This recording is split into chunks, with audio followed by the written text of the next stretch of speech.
hope we're going to have apt time to talk about the repercussions and the consequences of this game for G2 and the men joining us. All lights are green. Yeah. Today's a good day. We're having a good time. NiKo, we got to sing your praises. That was an incredible way to round out that series. Yeah, it was for a change. We are not really used to 2-0s like this. It's been a struggle last couple of months. Even though when we win, it's still very shaky, so it's nice to have a 2-0 in the bag like this. I'm curious as to how much you looked at the Liquid game that Outsiders were playing yesterday as well, because we were saying, you know, they looked hella flat on that Mirage yesterday as well. This one was even more brutal. Were you kind of researching that, prepping specifically from that match? Honestly, we had much less prep today than we had yesterday. We didn't really have time to prep because we finished kind of late and we had a very early game today.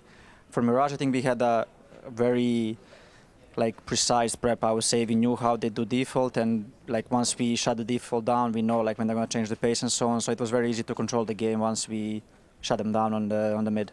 How does it feel to be playing a map that goes so well? Because I think it's even for the viewers, it's quite unique to see a team dominating the other one like that. How does it feel to be on the server? Do you guys feel like you're 5 steps ahead and everything is clicking? How is it to experience that moment?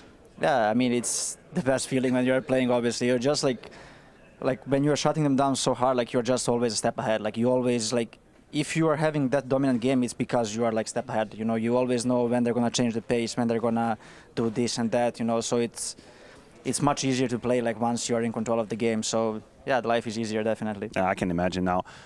You obviously have a huge experience and career in Counter-Strike, so I just want to pick your brain on their situation for 1 second. If you put yourself in their shoes, they came here to the World Final as major champion and they're getting embarrassed, eliminated last place. How do you think they must feel right now? How do you cope with that situation if you're outsiders and you've been ridiculed? You have ridiculed them.